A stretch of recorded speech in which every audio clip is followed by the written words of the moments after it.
Good evening, folks. It's on. Like I said before, we're here for a particular reason to give to the mic. And that reason, as you all know, is because of the atrocities being committed on our African Guyanese brothers and sisters in Guyana. And we're going to have hopefully a lively discussion. And we want everyone to participate and speak your mind. What's going on in Guyana to our African brothers and sisters, and some of the less fortunate Indian or Indo-Guyanese population is definitely not where we see Guyana or where we think Guyana should be. The People's Progressive Party civic government is doing whatever they want to the folks in Guyana. And it has come to a point where there is blatant disregard for the living conditions and people's feelings in Guyana. I am pretty sure that every one of us in this room has relatives and friends in Guyana.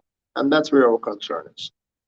The concern is, how do we get the government to be equitable in what they're doing?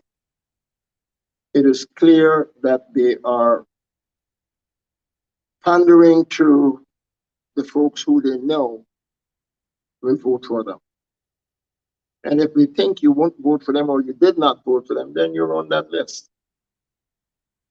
So today's discussion is about how we feel about Guyana, and Rick Ford is going to discuss more in detail a plan that we have going forward that we think may assist in bettering the situation.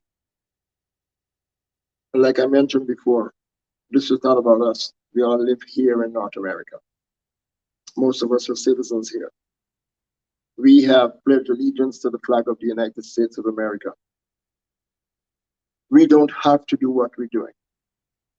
But because of our love and patriotism of country, it is necessary to have our voices heard.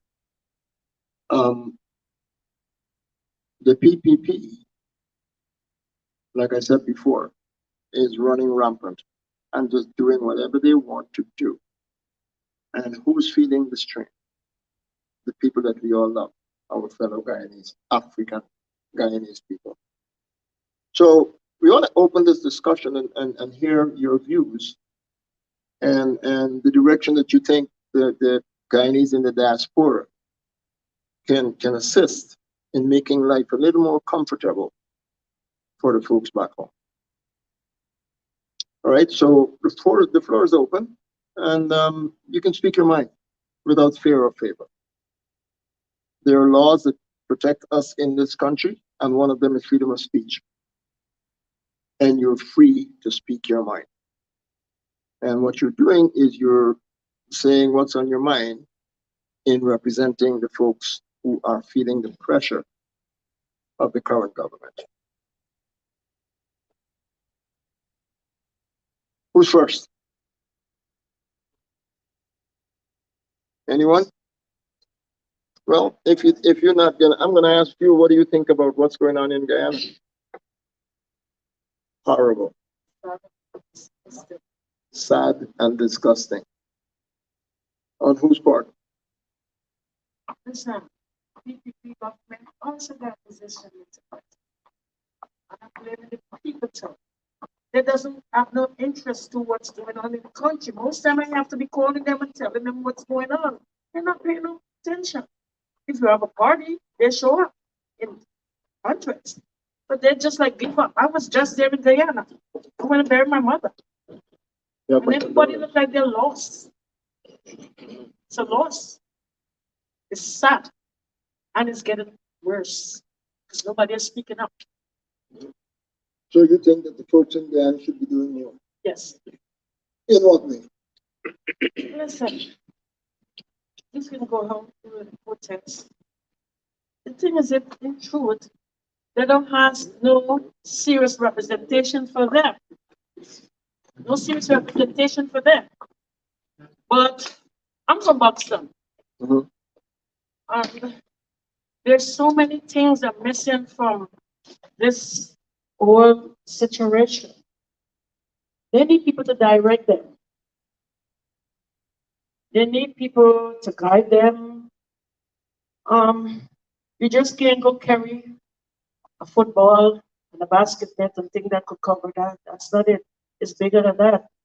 PPP are messing with Guyanese future, especially African Guyanese. I do not know.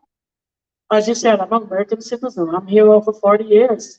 And I have a lot of interest in Guyana. And I do not know what we can do to help them. Because as I said, I really think they're lost. They can't fight this. They go to protest, the police shoot at them. They have no rights. Every rights has been taken away from them because of this government. And I don't know what more to say about this, but I'm trying my best. You know, they're missing information. I call them. They don't know what's going on. Oh, I didn't hear about that. I didn't know about that. You know, so they need our position to keep in contact and tell them what's going on more. Okay, so that's all I can say. Thank you for those comments. I'd like to hear I'm going to come to everyone in the room. I'd like to hear your comments. Come on up here. We want to get you on that. So we can get.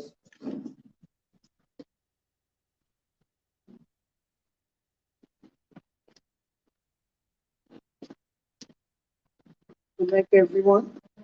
I'm having a few comments. Good night, everybody.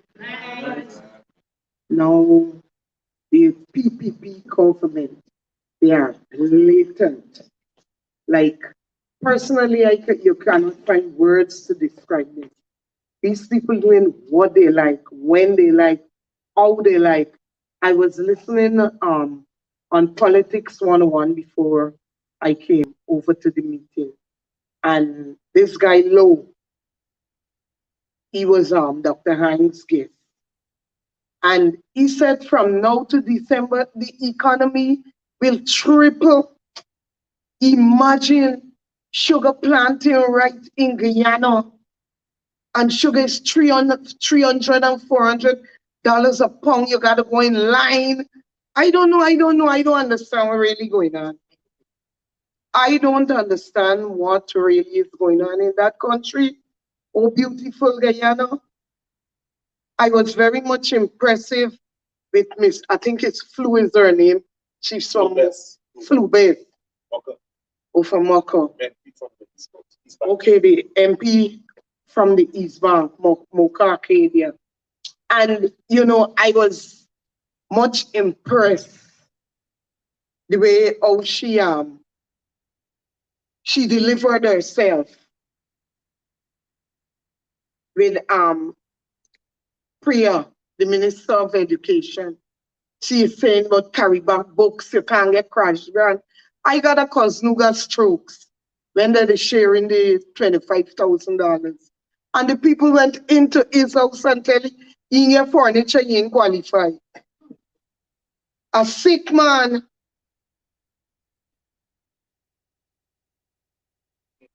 Sick man. Tell he ain't qualified for the $25,000. He left with the pink slip. And more other people still with this pink slip. These people, they are very much demonic. You can't find words to describe them. Everything for them is thief. They're doing this. They're borrowing the money. They can't give account for it. Friends and cronies. I don't even think some of them families get inheriting anything. Friends and cronies, they're selling out the country. They're selling out the country. If you go up the highway, this body doing a resort, this one building a resort, that one building a resort. Look, the Prime Minister from Barbados, she come now, she get big land. Black belly sheep. What happened to all the youth with all this CXC and all this kind of thing? There are no jobs for them. Many times I bleed inside. You know why? I still have families, good friends, and all that. back in Guyana. I don't know what to say. Some night like you can't even sleep. And you're praying and you're praying and you're praying and you know just to you, like your prayers not answering. But everything happening in God's time. Every cloud has a silver lining. That's my little contribution.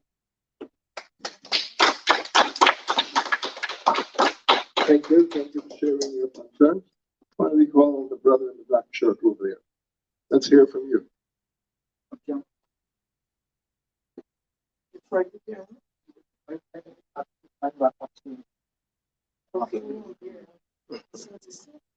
your mask. Just speak on camera.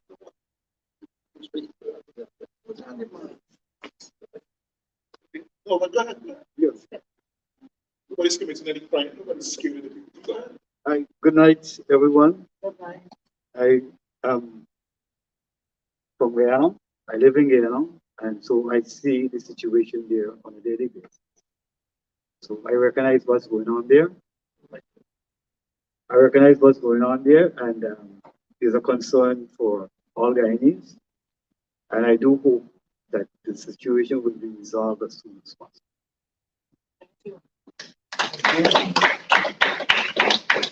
Okay, we are moving around the room. Why don't we hear from this young man right here? Remember, folks, you're simply sharing your views and your thoughts on what's happening in your country. There's nothing to be afraid of. What you're doing here is exactly how you feel and the views you have on what's going on in our country.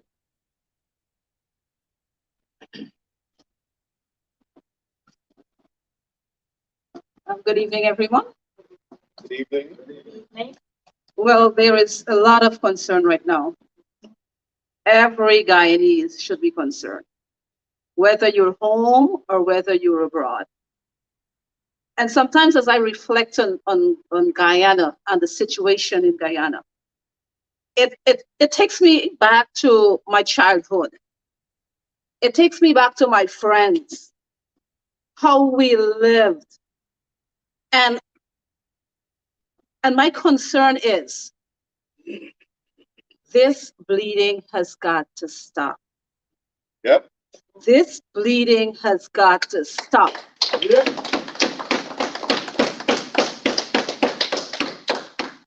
The racial divide. It was always there, but it is so intensified that there are no winners right now. Whether you're rich, whether you're poor, we all are breathing the same air. And you know what? The stench is getting to all of us. Because if you are living the good life right now, it means something is wrong with your neighbor's life. And if you're concerned about being a rose among the thorns, I don't know how you're going to thrive. So at some point in time, we all have got to come together and say to ourselves, you know what? Each one can contribute to the difference that has to be made in Guyana. And the only way we can do that is to reduce our silence. Yep. If we silence, they said, is consent. And I normally, whenever I get on the phone and I talk with my friends and so on, the ones who are scared, and I understand their fear, because you know what? You're caught between a rock and a hard place. You've got to eat, you've got to live. But that everything has not got to be over. There are things that you can do that can help the situation. You can stop what is going on in your own way. If you're seeing that, okay, where you support, first of all, your support. Some people say, I don't want to protest. It's okay, you don't have to protest. You don't have to go out on the road. But then if you can stop going there and buy something that is contributing to your own downfall, then you're minding your own business and you're doing what you have to do. Some people are bold, some people are brave, but you know what? We can all get the work done. You just have to do your part. What is going on in Guyana right now is there is a great disparity between what is being distributed, who it's being distributed to. And I'm going to say to the youths right now in Guyana, the ones who are thinking it's over their head, the future is about you. When we reflect on what is going on in Guyana, it was not this bad. And now you are heading there. The future is yours. And if you don't do something to contribute to that change, it's going to be ridiculous. Not even for you, but for your children and for your children's children. So what I want to say to Guyanese is that we can all make a difference in our own way. If you're not an overt person, then it's okay. If you look at all the construction that's going on, you can't stop it. I'm not telling you to go stop it, but I'm telling you to do not support what is going on. Because if you put your dollar there, then you're contributing to what is going on. We're hearing over and over, we can't eat the hotels. We need roads to drive. We need things that have to be done. We need infrastructural development that can cater to our basic needs. And I'm saying to the grassroots people, you are the one who are feeling the squeeze most of all, because everything is trickling down, and sometimes the trickle is not even getting to the down. So what I'm saying to you now is come together in your own way. Remember what we did long ago when there was not enough to do. We came together in a cooperative way. So I'm asking the people in the community, you can come together in a cooperative way and help each other, because we don't have the dollars, we don't have the amount. We can't fight that fight. So we have got to fight a psychological fight. We've got to fight a mental fight, because we don't have the physical things to do the financial ability to do certain things. And it's not about bashing, because sometimes bashing can only get you that far. Sometimes you have to step back from the bashing and all the derogatory comments, and you just have to think strategically. And I'm asking my Guyanese people now to just think strategically of what we can do to stop the bleeding. Like the Band-Aid is not going to work. So we've got to band together and forget the Band-Aid. Thank you. Well, you're hearing it. Give her another round of applause. Give her another round of applause. I like the phrase, the trickle is not getting to the down. The phrases you're hearing tonight, think about that. And that's what our folks at home is faced with.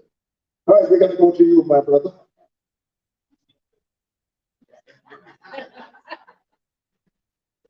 And folks, you're hearing the views of Guyanese living here in the United States and their thoughts and opinions on what's happening in our homeland.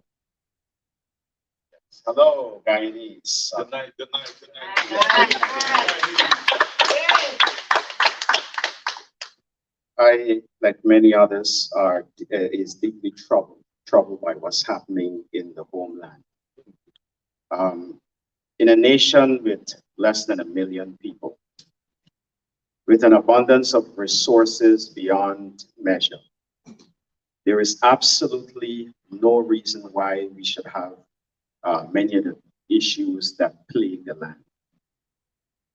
Some of these problems are directly as a result of greed, corruption, bigotry, and lawlessness.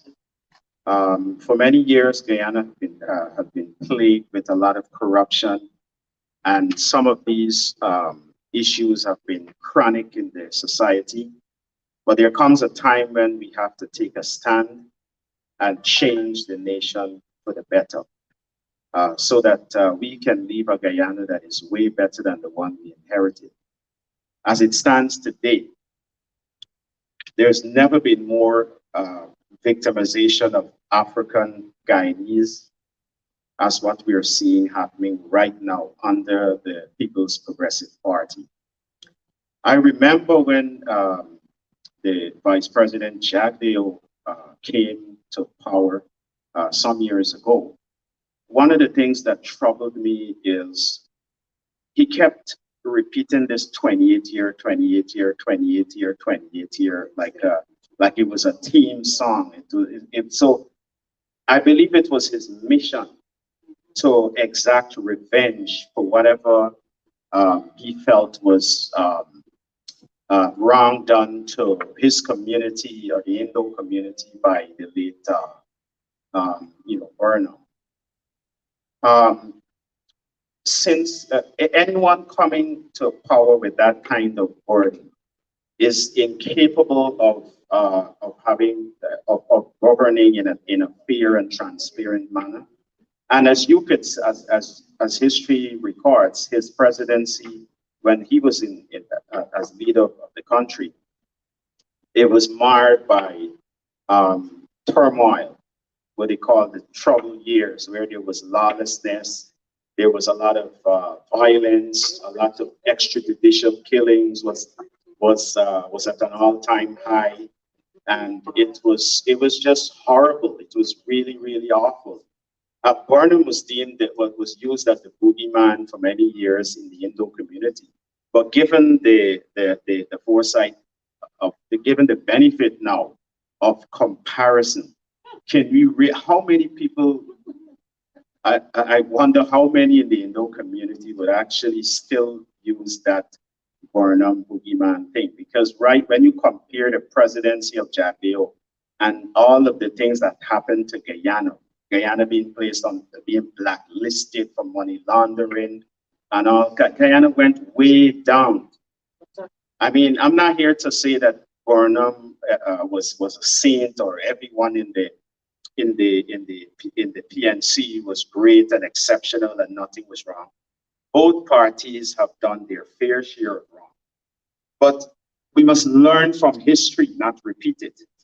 So my point to the People's Progressive Party right now in government, do not misrepresent or misinterpret the elections decision given by the international observers as a license to oppress Black people. You're making an awful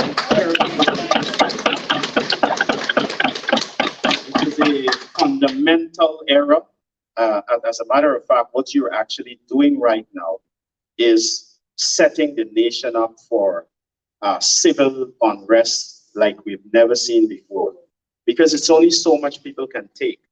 You keep they say pressure bust pipe. You keep pressuring people, you keep oppressing them, you keep taking away their jobs, you keep suppressing them, you're giving out contracts to your cronies and friends. You can't do that. That's not the way you govern a country. And one thing I can tell you, I remember that Desmond White said many years ago, he said in '92, when a lot of people were saying, oh, the PNC was in power for a long time, maybe it's time to give someone else a chance. He said, these people cannot govern. Wasn't he right? Yes. Right to this day, we have no business in government. I'm telling you this as a Guyanese. The People's Progressive Party have absolutely no right in governance. They don't understand the concept of governance. What they want is ethnic rule. And that kind of politics, we have to turn our back on that kind of politics of the past and write a new chapter for Guyana's history, a new chapter in the history of Guyana, where the Indian man, the Black man, the Chinese, the Portuguese, all ethnicities must live together without fear of being victimized or being discriminated against because of your party affiliation. Everyone has a right to choose whatever party. You have a right to express your views. This is the 21st century, and people have to act differently. And I'm asking all Guyanese, take a stand.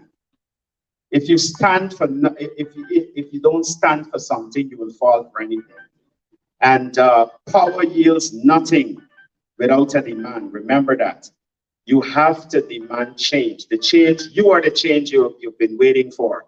You have the power within you to fight injustice. What we're seeing happening in Guyana is blatant racism, raw, naked racism. This is a government. This is not even, I don't even know if you can call this a government. It's like a terrorist organization just doing whatever they please with greed and corruption. They're so greedy. I mean, there's enough to go around.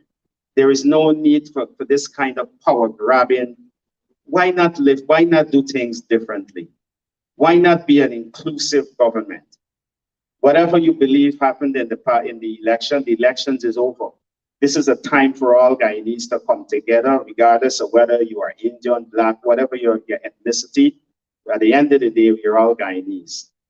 And united we stand, but divided we fall. Guyana is on the way, is falling under the hand of the PDP, but we must turn things around. We have to fight. Take the streets belong to you.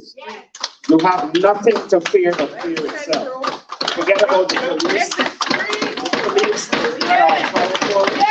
The police is restricted by international law. And I'm telling you right now, the police has never been under more scrutiny. The police force in Guyana has never been under more scrutiny than today. And no amount of serial lynching can protect them. They don't have eternal protection. And I'm telling you right now, I'm putting the Guyana police force on notice. Your days of extrajudicial killing and slaughtering of Guyanese is over. This is a new era. This is the age of social media. This is the age of change. And we are taking the nation back. We're going to stand up. We're going to go out from town to town, village to village. We are going to take a stand. Some of you will be arrested, but it's okay. Remember that Nelson Mandela was in prison for 28 or 27 years. If you are afraid to be arrested, you're in the wrong business. If you're in politics and you're afraid to be arrested, that's not, you should change your career. You're definitely in the wrong field. There's going to be, I'm not here to tell you that there would be, everything is going to go smooth and there'll be no hiccups. But we must be prepared to fight. Nothing comes easy in life without a fight. Our ancestors did not give us freedom without a fight. And how dare we squander away that gift? The excuses and the fear. Let us be strong, be valiant, be courageous, and let us achieve freedom for all Guyanese. Long live the struggle, long live the indomitable courage of the fighting, of the freedom fighters like Richard Burton, like Martin Chop, like Diaspora, like Sheriff Duncan, and all the other giants that are fighting at home and in the homeland and in the diaspora. We will win this victory. Yes. We will prevail. I have confidence in the victory of good over evil. Me too. So let's get to work, folks. Let's stop making excuses. Let's unite and let's win this fight. Give him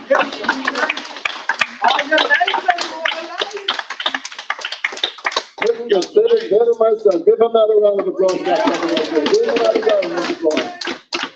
Very well said. Very well said. Why don't we go to, we have a couple of minutes for a couple more of you. So I'm going to call this young lady right here. All right.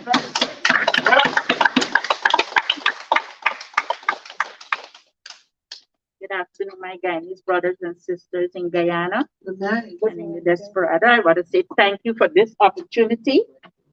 Thank you for this opportunity for being here because I'm a love of my country.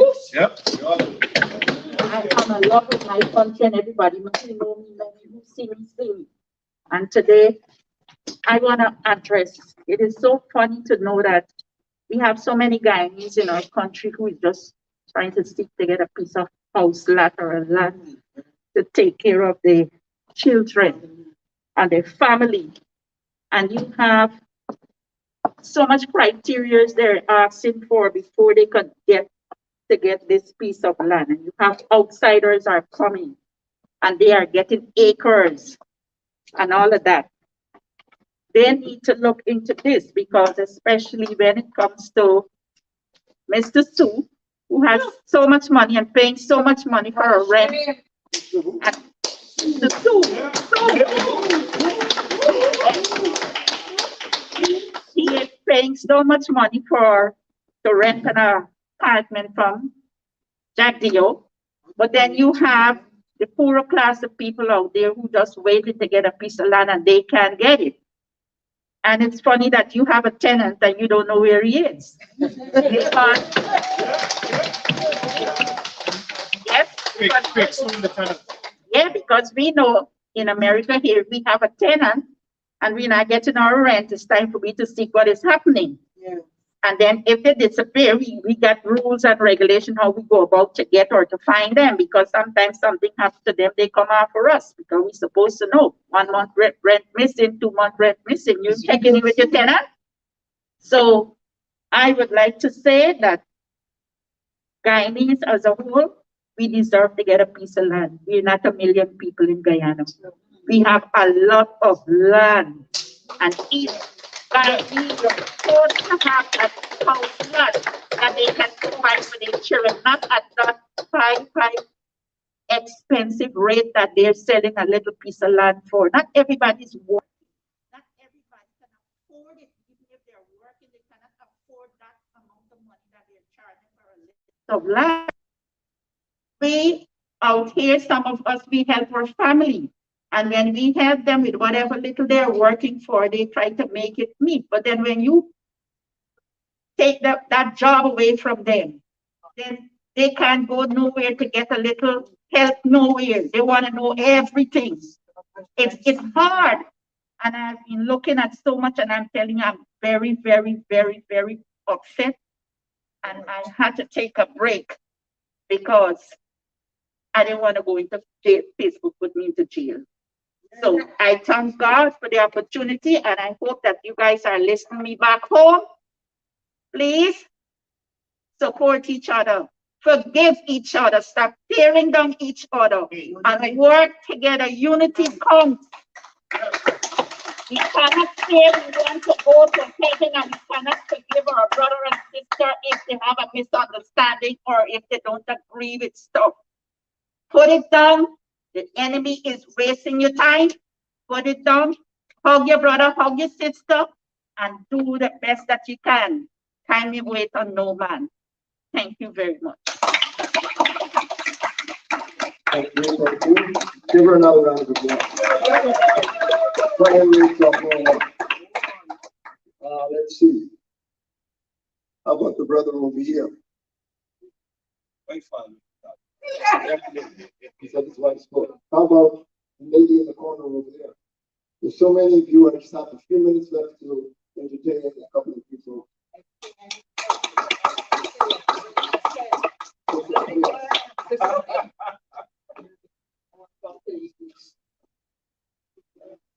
Good evening. I want to speak to the youths in Guyana. They say knowledge is power. Instead of picking on your leaders in Guyana, those leaders that you do not agree with, come alongside your leaders. And leaders, get in the middle of the youth and pull them up with love. Educate them.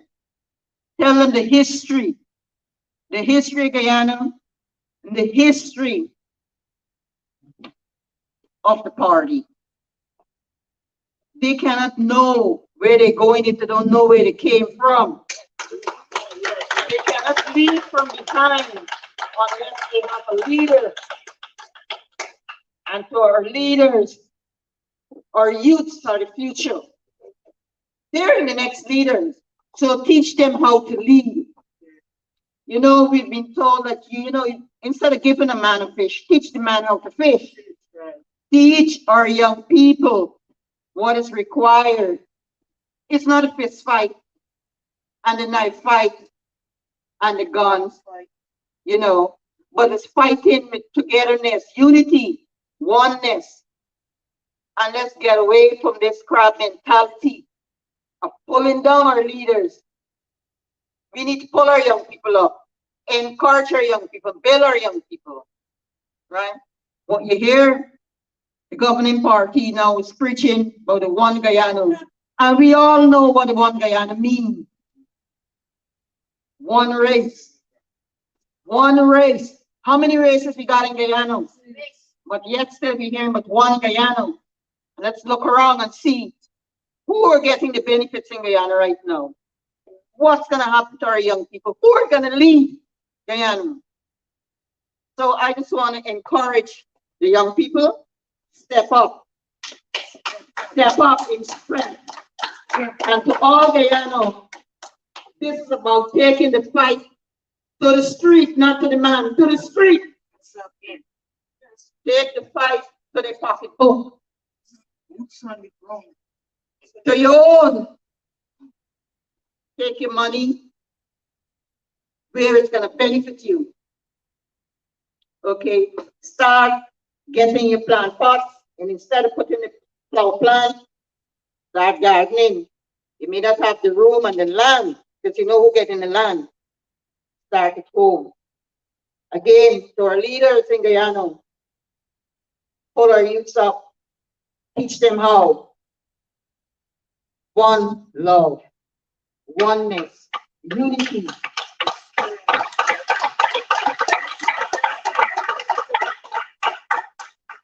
The passion is coming out loud and clear.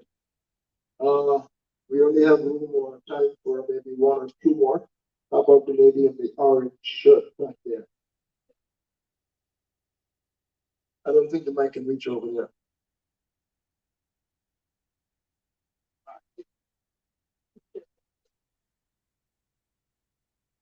Hey everyone, good night. I have a pressing concern.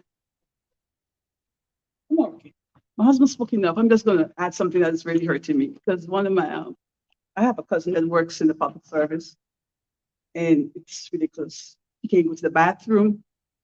They're following her. Where you? She's there for 25 years, and they took away that position. They put her into the corner. So you're going to write on mails. Brought people in that have no knowledge of the work. It's disgusting. The women can't take a day off. If they say that, okay, I'm not feeling well, they have to go to this guy. He used to be a GCOM, what's his name? Voodoo. He's asking what's going on. Person, she has to explain, oh, I'm having my menstrual cycle. No, and you have to write it in a book. So this is like one of the things I have to bring up. She doesn't want to be like scared. Everybody's so scared and telling us to say something for them, but it's terrible. Go to the bathroom, you're like, where are you? Where are you? Knocking on the door, and Cummings is calling you, and Voodoo is calling you.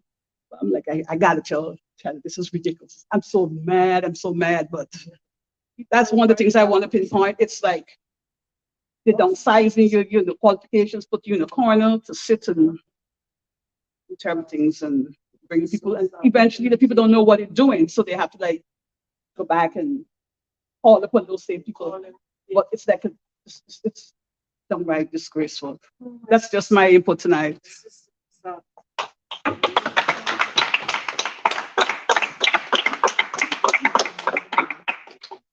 Folks, you're hearing it from the horse's mouth.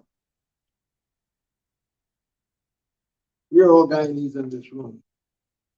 And the passion that's being expressed here tells the whole story. I heard phrases like the trickle not getting to the dam. We heard phrases like trouble, horrible governance. These are things that you said. I'm just repeating.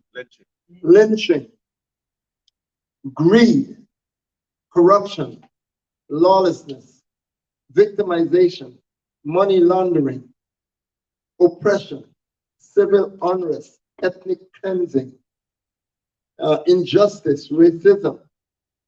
And once one of you said, those who don't stand up for something will fall for anything.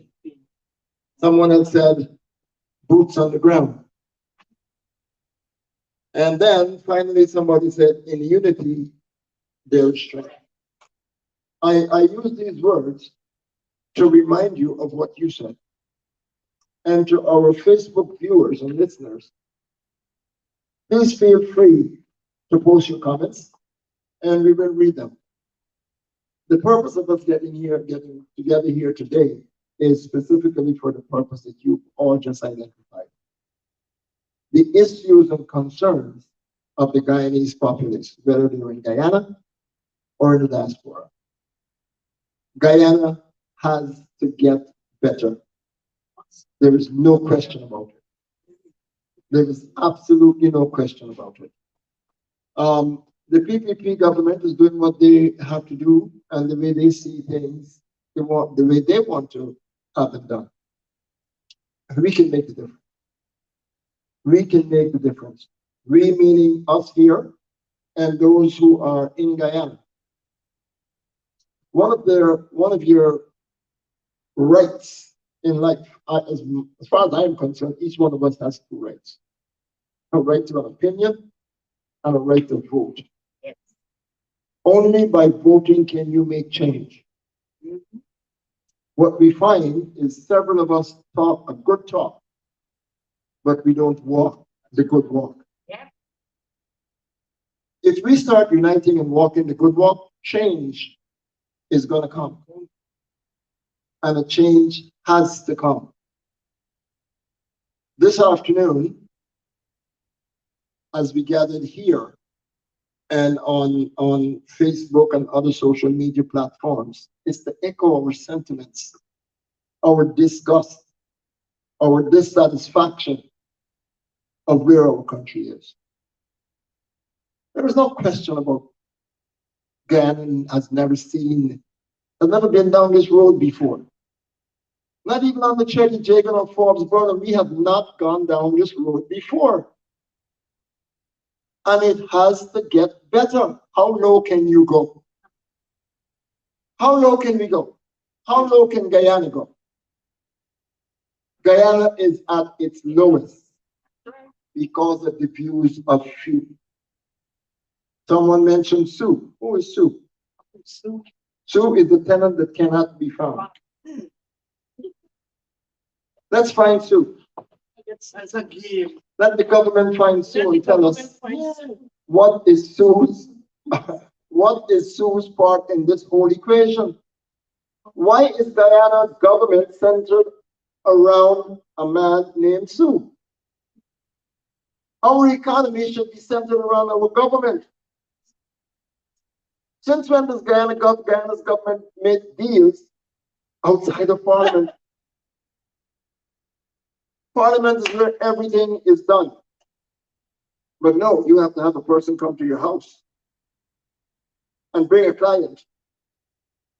And whatever transaction happens, the client gets a contract. Folks, that is the lowest. That is the lowest.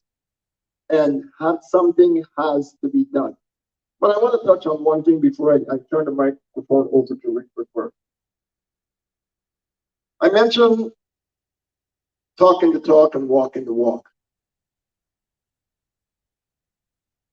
Guyanese, we all talk a good story. We talk a good story. But when it comes time for action, we disappear. And we leave the action to a very few. So happened that the youths in Golden Grove the other day had enough. And they came out. They came out. And they protested. They may not have gotten the results they wanted, but they got the recognition they needed.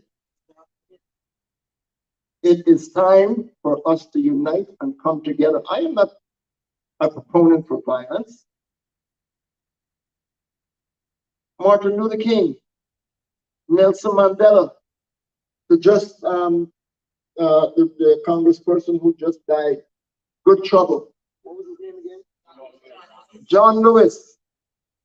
This brother got arrested 168 times. And he ended up in the United States Senate. Congress. If that is not an achievement for a cause, nothing is. Nelson Mandela, 27 plus years in jail for his people. We have leadership in Guyana. We need a Nelson Mandela or a Martin Luther King or a John Lewis. We need one of those in Guyana. Unfortunately,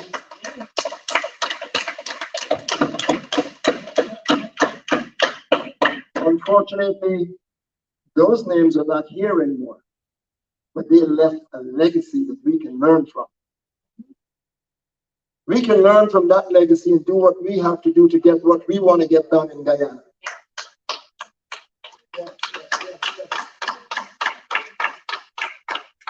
And we have a person. His name is Aubrey Norton. His name is Aubrey Norton. The people in Guyana need to support Aubrey Norton at every junction. And not only Aubrey Norton, but whoever is the leader of the opposition needs that 100% support of the Guyanese people. Yep. If we can do that, we're doing something right. Yep. If we're going to sit back in our chairs and expect the other person to do it, we're doing nothing. Nothing. Because it goes back to those of us who don't stand up for something will fall for anything. My plea today is to every Guyanese within the sound of my voice to rally behind our opposition leader. Yes. That is who we have opposing of the government in Parliament. We put him there as the opposition leader because we think he has the ability to oppose this current installed government. And it's time we stand up for something or fall for what we're falling for right now.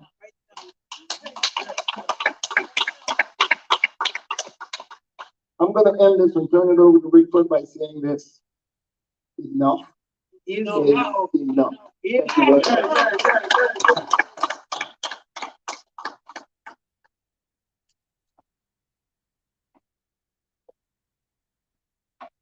All right. Good afternoon, everybody. Good night, rather. Good night.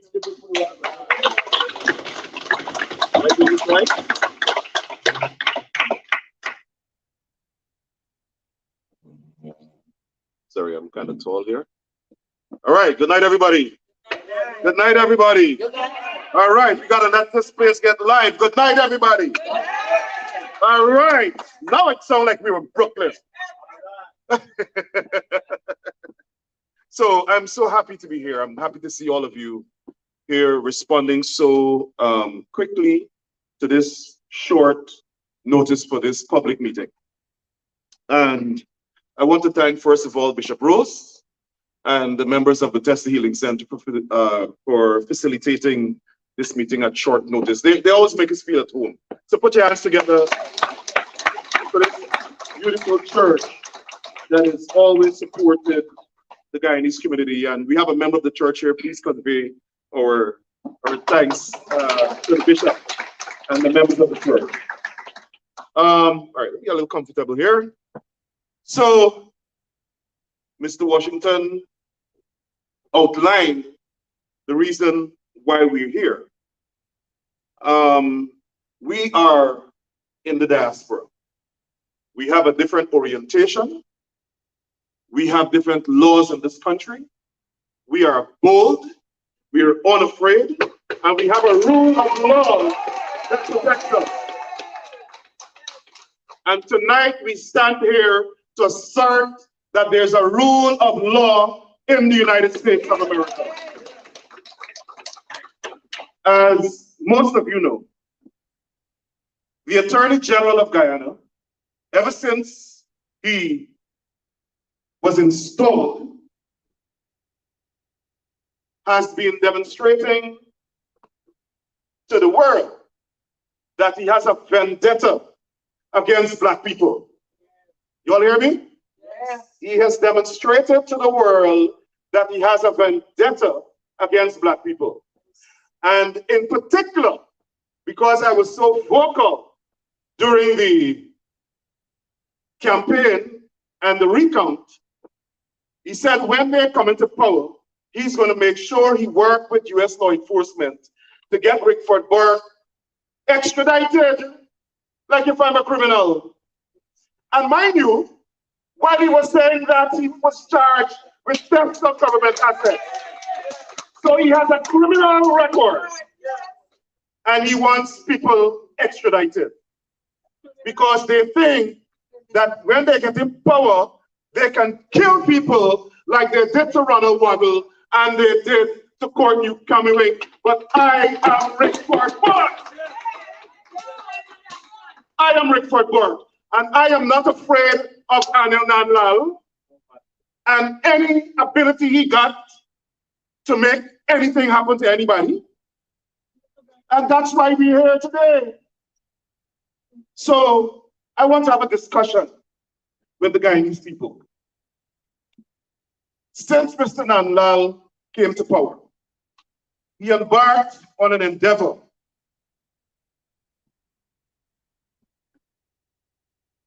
to pursue any person he deems as an enemy and to deal with them.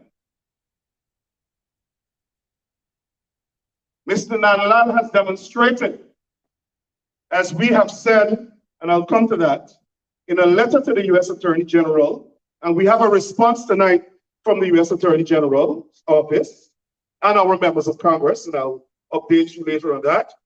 But we have said to the Attorney General of the United States that Mr. Nandlall is a diabolical anti-Black racist. He and his cohorts in the PPP government evince a hatred and obsession with Black Guyanese American community leaders and talk show hosts who criticize him. And he has vowed to work with U.S. law enforcement to get us. Consequently, we can deal with that. Consequently, Mr. Nandlall has continuously lied to the FBI, and he thinks that we don't know. Lied to the FBI that Guyanese residing in the United States who condemn his racism, who condemn his government's racism, are using social media to incite racial hostilities and domestic terrorism in Guyana. And he has been providing names and enemies lists which he and his government have compiled. And they say that they have submitted that list to the FBI in the hope that these said individuals will be targeted and investigated without any probable cause under US law. They think this is Guyana, where they can just say something and police go and kick down your door and shoot you and kill you. This is the United States, and as I said before, we have a rule of law here. We are not afraid of the FBI. The FBI is there to protect us from criminals like ANIL Nandlall. So on July 26, 2022, the Guyanese Attorney General met with FBI agents visiting Guyana. The legal attaché for the Caribbean region, Mr. James Markley, FBI, his assistant, legal attaché, Mr. Derek Kirstenstein, and some others from the State Department. Subsequently,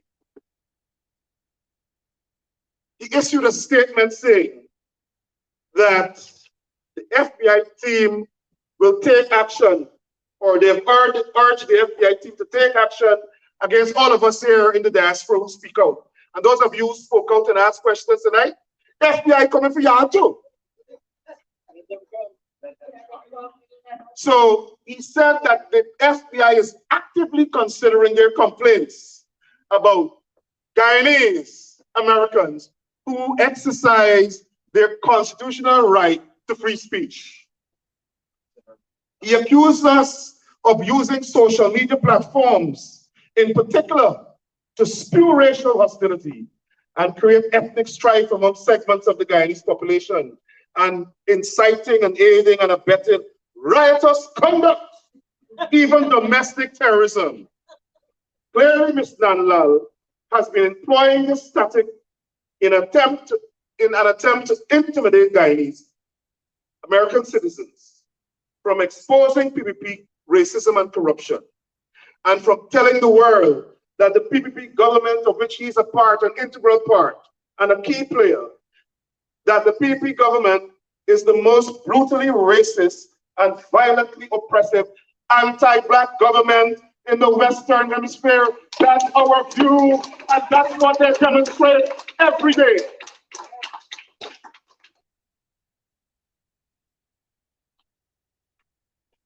Mr. Nandlall and his colleagues in the PPP government have been attempting to turn the law on its head against political leaders, talk show hosts, political activists in Guyana and the diaspora, anybody who condemns their racism.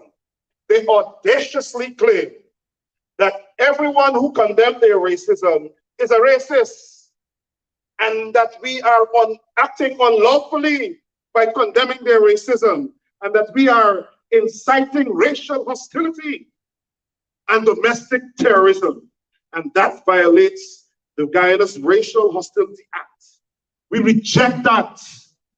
We reject that. It is absurd. We will continue to condemn their damn racism. Case in point, recently, the police shot and killed Clinton Bacchus. Everybody knows that. 23-year-old young man from Golden Grove. After the police lied about how he was killed, protests broke out in Golden Grove. It started in Golden Grove. The people broke up the stalls of the Golden Grove market and destroyed some businesses. And then, as you recall, they started to march down the East Coast Highway to Georgetown. The protesters were intercepted by police at Monrepo's market. And some people believe this is deliberately so, because by then they believe that the People's Progressive Party had planted unsavory elements into the march. And so police started to shoot the protesters. Guyana is the only country where you march and protest, you get shot. Well, sorry, the only supposedly democratic country. They're trying to outlaw protests against them, especially protests by Black Guyanese. Since they come to power, they started shooting people. When they were in power, sorry, when the opposition, APNU coalition was in power, they marched down, they march all over the place every day. Nobody shot them. But as soon as Black people started marching, they sent their agents in the police force to shoot the people. You also saw what happened in Dallas, Texas, when the police were mistreating people. The people started to shoot them back.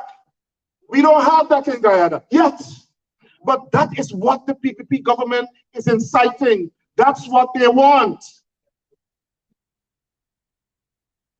That's what they want. So that they can declare war on the African Guyanese population and the opposition supporters. So obviously, once they started shooting the people at Money Post, the people dispersed in chaos.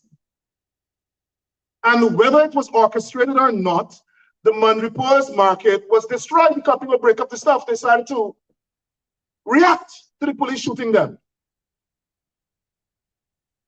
So the police violence against the protesters engendered unrest, and the market stores and some other businesses were destroyed. The government the next day immediately paid the Indian people in Monrepo's. You remember one woman was saying her pillory is worth $3 million, and she got $3 million. But you know what?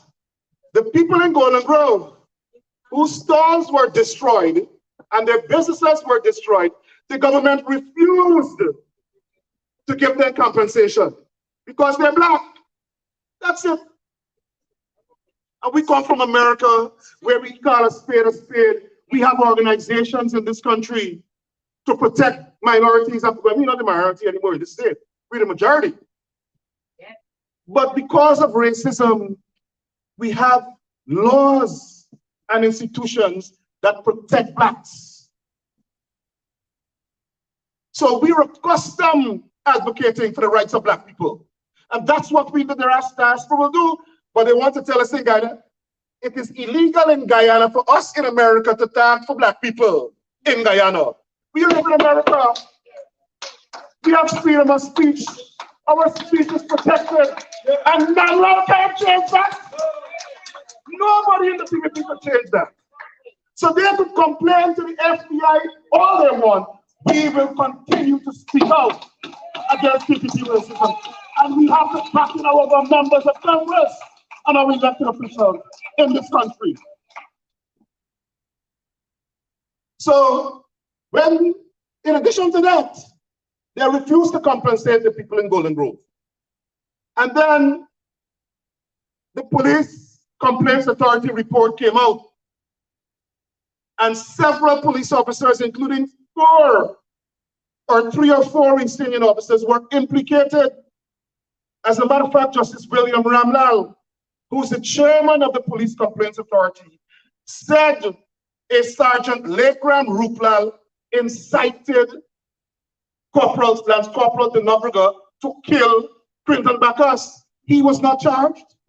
There's another gentleman by the name of Richard Ruplal, who was an inspector, subsequently promoted to an assistant superintendent. I heard that he was taken out of the country. I'm not sure, I don't know.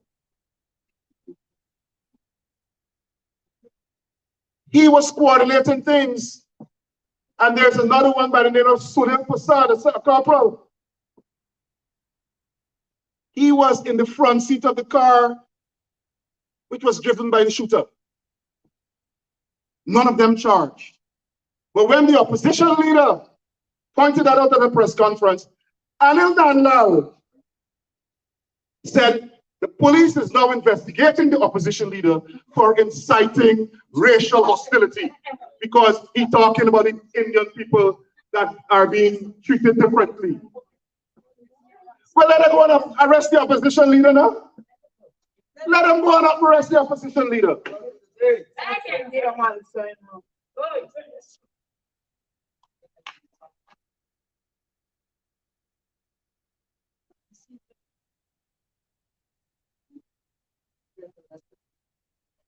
And talking about that, when they were, I'll digress a bit. When they, I'm so fired up. I'm so fired up. Are you fired up? I am so fired up. I like when they come after me. I enjoy the fight. I am not like those people in Guyana that cower under the bed. If Nandlall wants a war with Rich Trump, let me get the war! And he said he must come to Guyana. I don't have no reason to come to Guyana.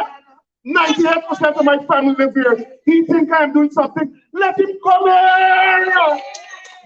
Let him come here and do me something. So I was just reminded, as I'm on the opposition leader, when they were attempting to change the law to thief the money from the Natural Resources Fund, some of the MPs removed the mace. Remove the mace, which means that the parliament is not properly in session. That's happened all over the world, even in London, where the Queen is the head of government. They suspend 8 of the MPs today. So our message from the diaspora to the opposition is that we hope all the opposition MPs will stop going to parliament. We're calling on the opposition MPs to stand in solidarity with the 8 MPs and boycott the parliament. Who the hell these people think they are? Like they own the country. Y'all remember when a certain minister, when the police was attempting to restore order in the parliament because the police officers were black, she followed that a raping her in the parliament. She was not suspended. But they think that they have this superpower. And it is because we have seriously, we have to deal with it. We have an opposition that has not demonstrated strength all the time. And we want to call on the opposition to start fighting back the PDP, man. Stand up to these guys.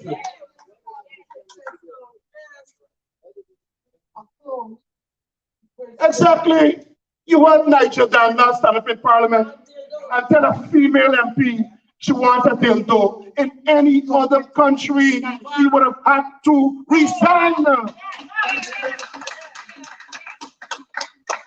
But they think that they are all powerful. But I want to tell the people, you have about a couple thousand people from Guyana watching. The power in a country resides in the people. Not the Guyana police force,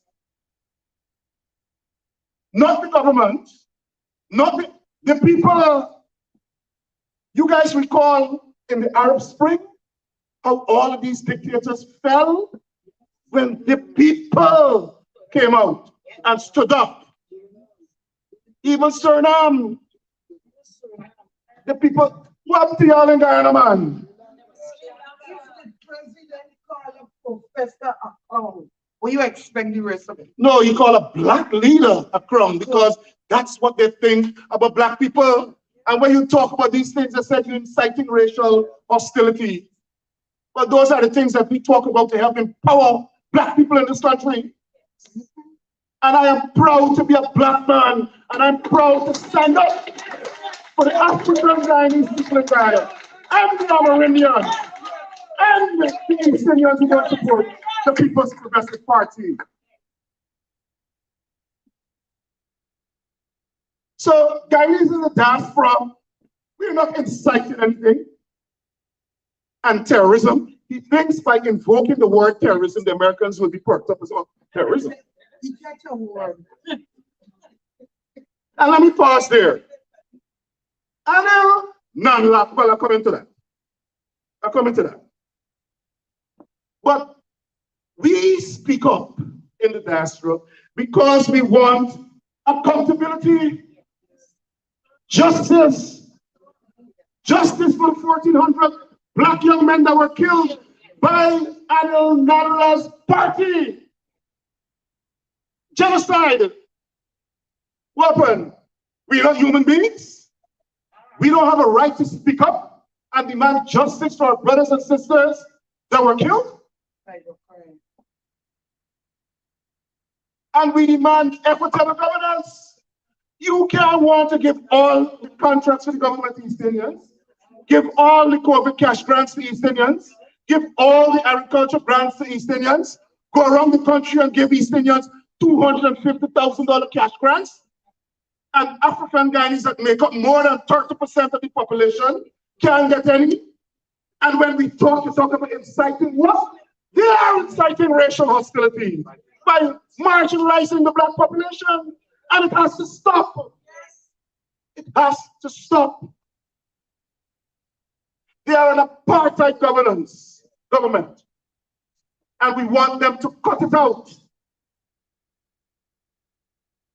We in the diaspora speak out resolutely and forcefully because the PPP government does not respect the human rights and free speech rights of the people in Guyana from the opposition.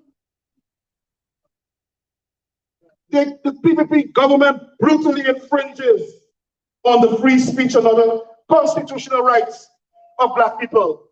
I spoke to a member of the PPP government today. And I honestly believe that he believed this. He said to me, whenever anybody from the PPP government goes around the country, black people run and greet them like heroes. And that the PPP is winning over the black population. So I said to him, okay, let us do a poll. You decide the poll and let's send it and ask the people. He said, black people in Guyana are not under oppression. Black people in Guyana live happy. They're enjoying a good life. People in Guyana, take to Facebook and let me know if you guys are enjoying a good life and if you're not under subjugation. We heard the young lady just spoke of her cousin in the public service, that they marginalized and victimizing. There's fast black people, man. Fired over 3,000 African Guyanese using the Guyana police force to harass and charge and prosecute black politicians, black former CEOs, black GCOM officials. Up to now, they can't produce one case in court against these people. But they just want to force them, former ministers, to spend money, to hire attorneys, harass them, destroy their reputations. I want to know where they intend to live when they leave office. I guess they're going to go and tell the FBI says so too. But there's a question I want to know where they intend to live. Probably the moon, or Pakistan, or India. I'm trying to say so China. According to Donald Trump, China. So must we carry them to China. Wuhan province.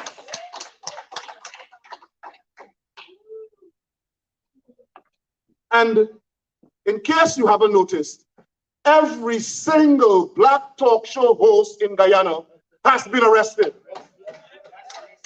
Everyone.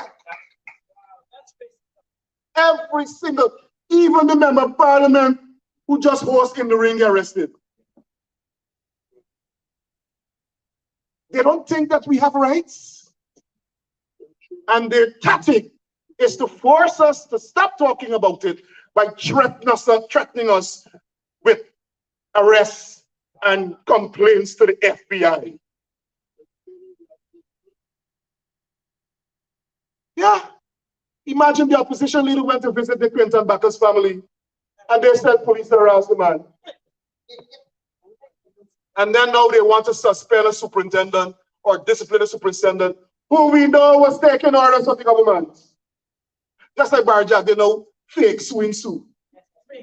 Fake swing sue.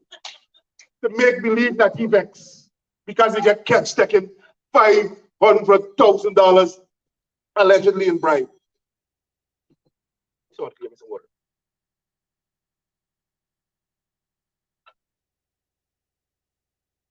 And not only that,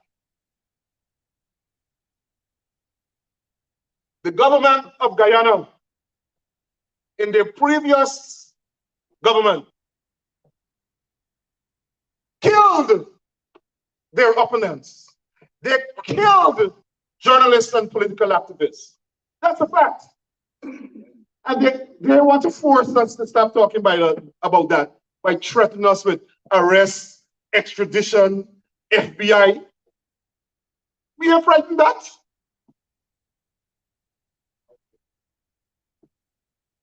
And I'm wrapping up. Mr. Nandlall and his government apparently presume that they have a congenital inalienable right to be anti-black and racist. Sorry. Thank you. But they don't have a right to be racist. Because if they think they have a right to be racist, we got a right as victims of racism to fight them back. Yes. Fight them back. Fight. Everybody say that. Fight them back. Fight them back. Fight them back. Fight them back. Fight them back. We're not going to sit there and allow them to subjugate us, enslave us. Yeah, we're going to fight them back. And if the people in the diaspora are the only ones going to fight, we're going to fight. And no FBI can't intimidate us. We're going to fight, FBI or no FBI.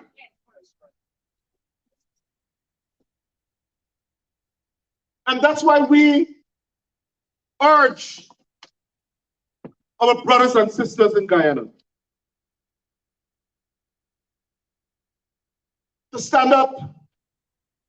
Do you guys know that the government of Guyana, Nandlall's government, right now, even though I'll come to that, they're in Washington, fighting hard to scramble to reach whoever black person they can reach to take a picture?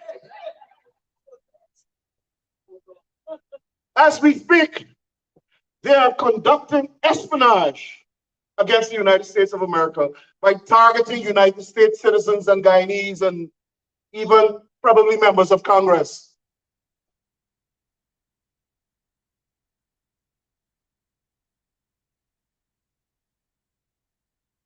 With intelligence operation. Previously, they sent a lieutenant from the intelligence department of the Guyana GDF, of the Guyana Defense Force, to follow me and track me and spy on me in America. They are so accustomed to committing crimes, they think everybody who opposed them or everybody who black committed the crimes. Guyanese at home and abroad must continue to fearlessly confront PPP racism and work with the United States government, members of Congress, Black Lives Matter, they hear the word bad, Black Lives Matter, and other civil rights organizations and international partners to defeat the evil atrocity of PPP racism.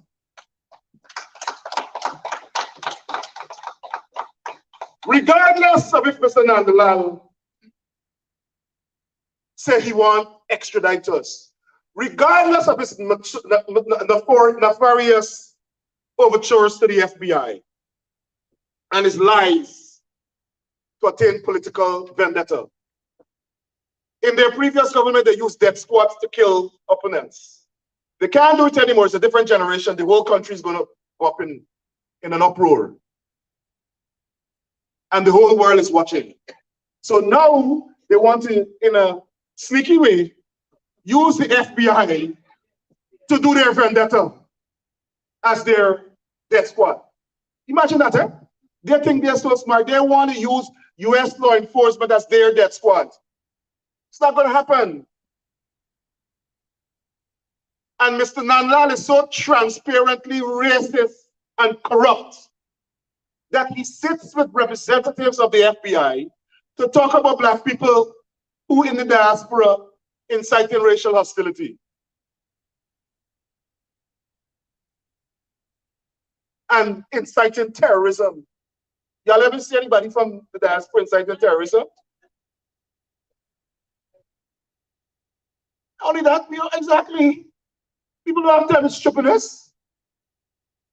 Are we going to incite terrorism against our relatives and friends at home? And they can't call anybody name, they can't produce any evidence of it. But they think it's going to excite the FBI.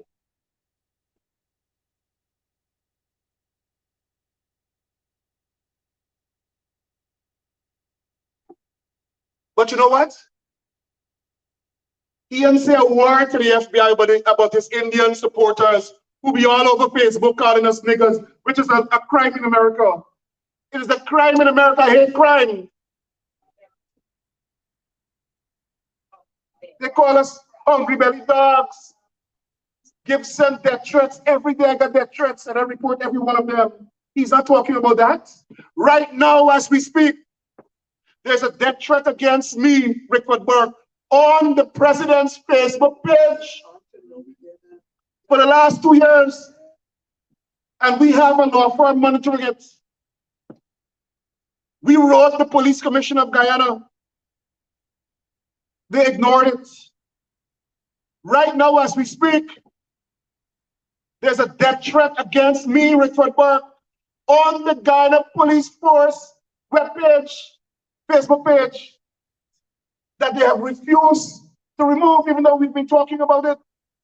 And even though it was reported to the FBI, the same FBI that is sitting I'm talking with. And mind you, the FBI went to Guyana to talk about transnational crimes and money laundering and drug dealing and gold smuggling. They ain't got time for that because those are the people that support them. And some of the people committing those same transnational crimes are in the cabinet. Guess what's their priority to discuss with the FBI? Rickford Burke criticizing me for Brooklyn. That's their priority. Guyanese criticizing us and calling us racist. That's what they want to waste the FBI time with. Because they are so obsessed with the fact that they're vulnerable, they're guilty of sin, they're racist, they're evil racists, and we will defeat them. We will defeat their racism.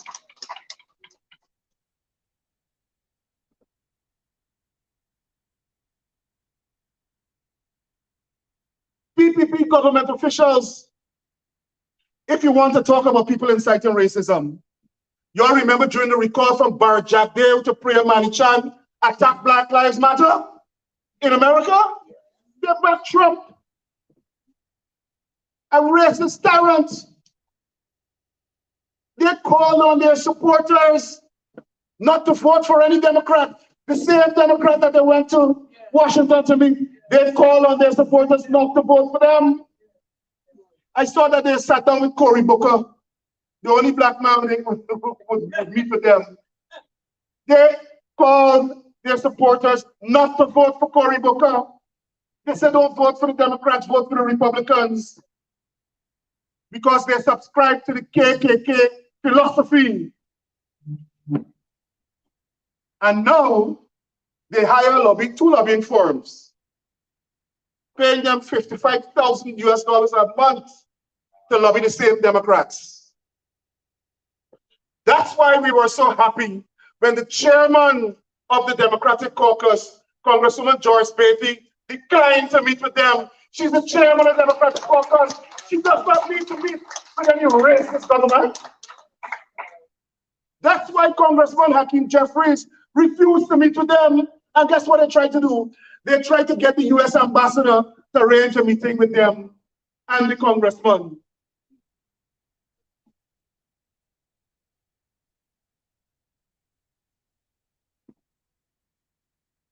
As though the congressman or any member of Congress is gullible. And I noticed on their agenda, and I have the agenda, I've had the agenda for a long time. You know what they're doing? They're supposed to sit down and have dinner with Congresswoman Sheila Jackson Lee from Texas, Alexander Cortez from New York here, OAC, and Gregory Meeks. So, Guyanese in the diaspora, we have work to do. We're not saying nobody should meet with them. We're saying when the Congress people meet with them, they must have the facts. They must know that they're a racist government. They must know exactly a report card. They must know that they don't give black people contracts. They must know that they travel all over the country and give East Indians grants and none for black people. To the point where the African Guyanese, the Indians, who they give the cash grants to, have to go down the road and share the money with their neighbors. That's unity. That's unity. Those people are promoting one Guyana, not the PPP government.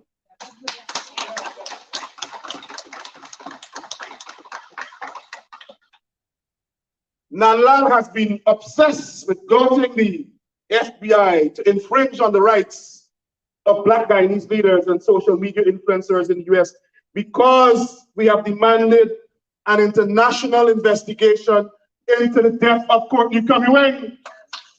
And he thinks that the FBI is going to save him. But the Attorney General's chambers under the David Granger administration responded to a question, a correspondence from CGID, and confirmed that ANIL Nandlall was investigated in connection with the murder of Courtney Kamiweng. He has never been exonerated. He placed himself in the vicinity of the murder. Witnesses placed his vehicle. He must tell us whether or not he murdered Courtney Kamiweng, and there must be justice.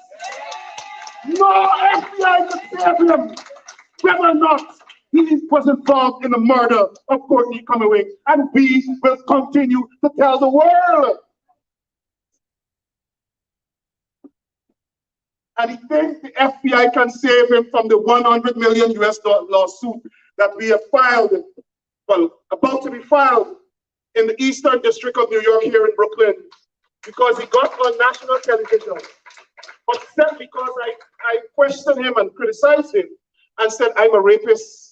He said, I'm a convicted rapist in America, and I'm on the sex registry, and I'm a thief, and police want me in Guyana for fraud because I defrauded all them Indian people in Guyana before them, and that guy was a teenager, and my father was a police officer. I have never been arrested or convicted of any crime or charged with a crime. I am not allowed to answer that. At the time he was installed as Attorney General, he was a criminal defendant facing criminal charges, and he has never been exonerated. It is the DPP, as political loyalty to the PPP, who dropped the charges against him. He ran to every court in Guyana and asked them to dismiss the charges, and they refused and ordered him to stand trial. So you have a man with a criminal history who was investigated for murder and was never exonerated. A man who at the time he was appointed Attorney General was a criminal defendant in court charged with thieving government assets, calling me a thief. And he got the audacity to sit with the FBI. They should have just arrested him right there.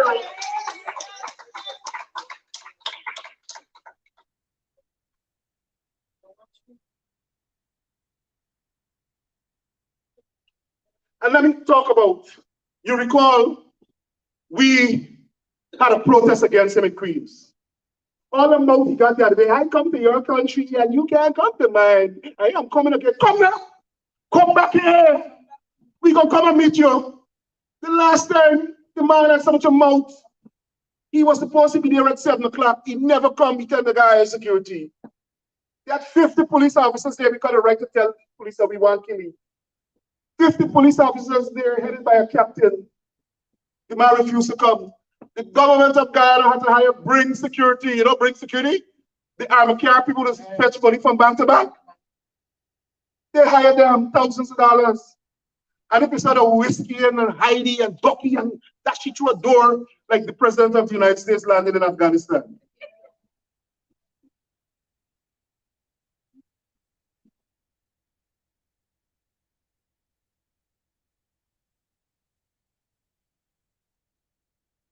Moreover,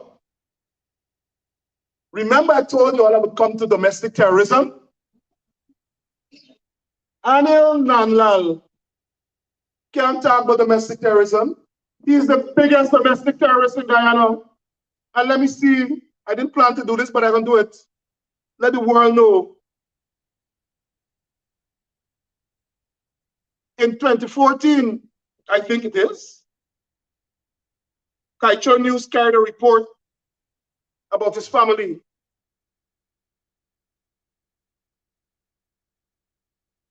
And he called or spoke with or whatever a journalist by the name of Leonard Bedari. And this is what he told him.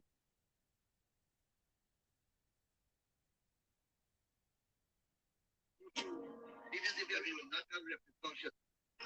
Interpret Afro Guyanese citizens out of Guyana.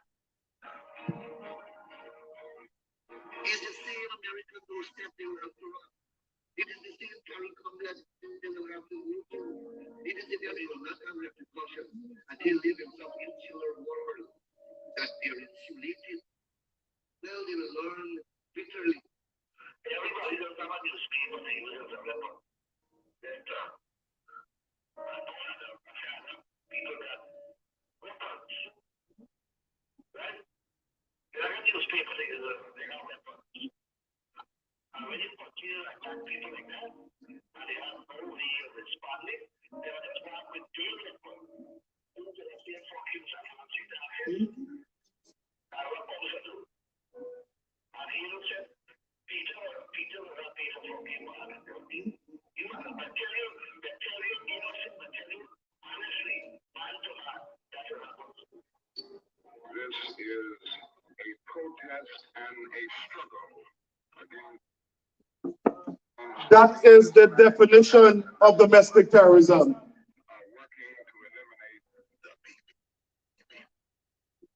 This is the man sitting down with the FBI to complain that people who condemn its racism are inciting domestic terrorism. And he was caught on tape, threatening to send gunmen, what do you think you mean by weapons? To kill Kaicho News people at 7th Street office. And he was never arrested or charged. Because he thinks he's above the law. But I have news for him. He can't send gunmen to me. I am not Kaicho News. I come from an indomitable generation of slaves. The Burks and Kaicho News. I got family from Buxton to Bartica to Myconi to Torbees to Linden. I don't care how much weapons we got. I don't care how much FBI agents we talk to. We are not scared of ANIL Nandlall. And if he wants me, let him come to New York and deal with me. What is that the FBI for? He said he'll come and deal with me. Now we talk to the FBI.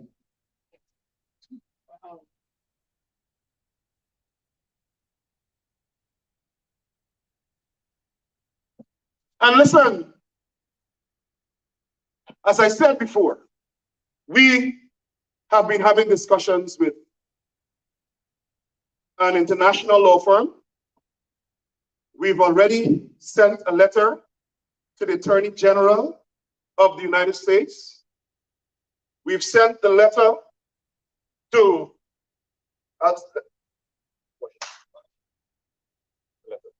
we've also sent copies of the letter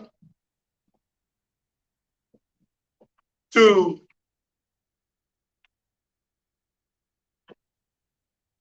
Secretary Anthony Blinken, the Secretary of State. We sent a copy to Secretary Mayorkas, who's the Homeland Security Secretary. We sent a copy of the letter to Senator Bob Menendez from New Jersey. He's chairman of the Senate Foreign Relations Committee. We sent a letter to Gregory Meeks, the chairman of the House Foreign Relations Committee. We've sent a letter to Congressman Jim Clyburn, the Democratic whip in Congress. We've sent a letter to Congressman Hakeem Jeffries, the chairman of the Democratic Caucus from Brooklyn, our congressman.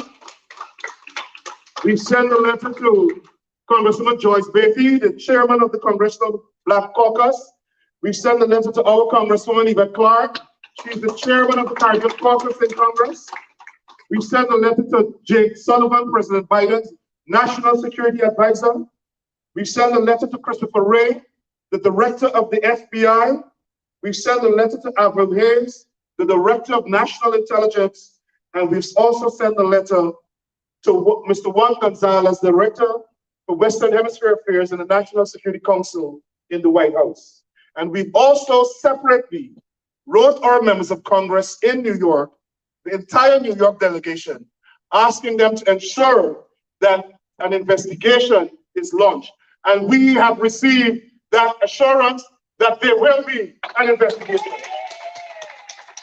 And let me tell you why there will be an investigation. There's a law in the United States. It's Title 2, USC, that is United States Code 263. And that is to combat transnational repression.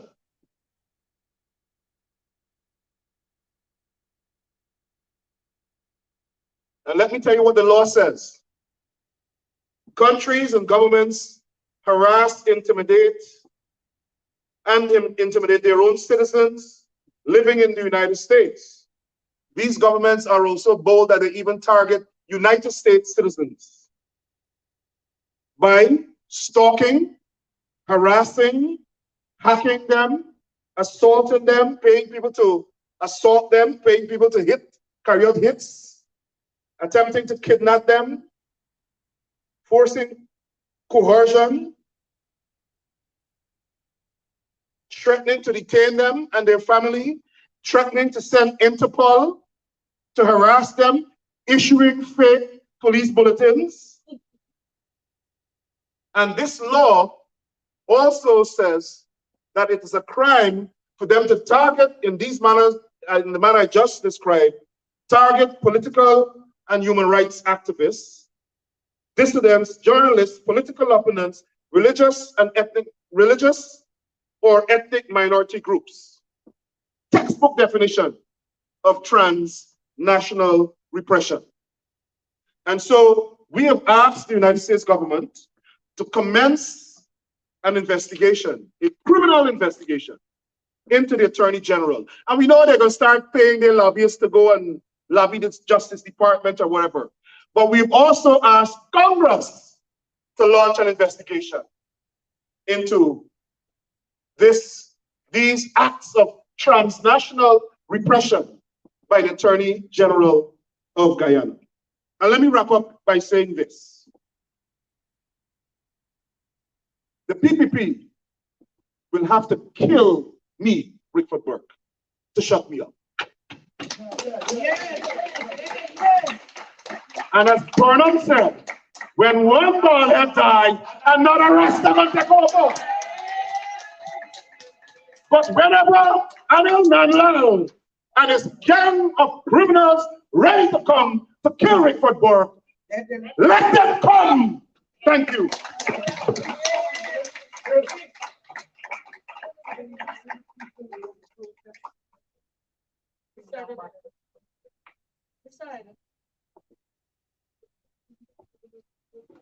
Yes, folks, let's get another round of applause for the boy.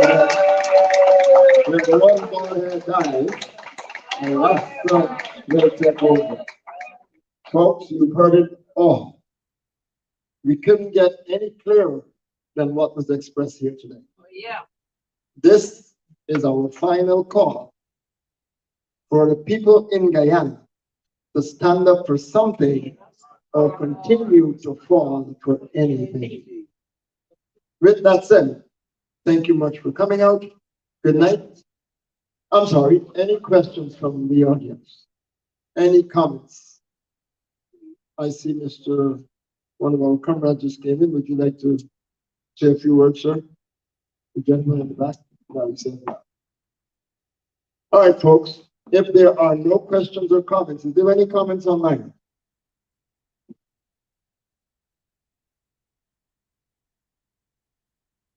Well, there are over how many thousands?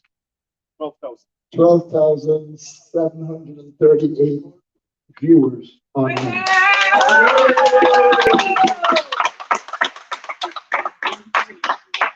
On behalf of the Guyanese Organizations Against Racism and the CGID Group, the Caribbean Guyana Institute for Democracy, we want to thank you all for coming out, for participating in this exercise, and we look forward to your continued support for our folks in Guyana. If we can all stand and repeat our country's pledge. Also, those of you online, please join us in reciting our country's pledge. And keep in mind the words of that pledge. I pledge myself to honor always the flag of Guyana and to be loyal to my country, to be obedient to the laws of Guyana, to love my fellow citizens, and to dedicate my energies towards the happiness and prosperity of Guyana. Thank you very much, and good night.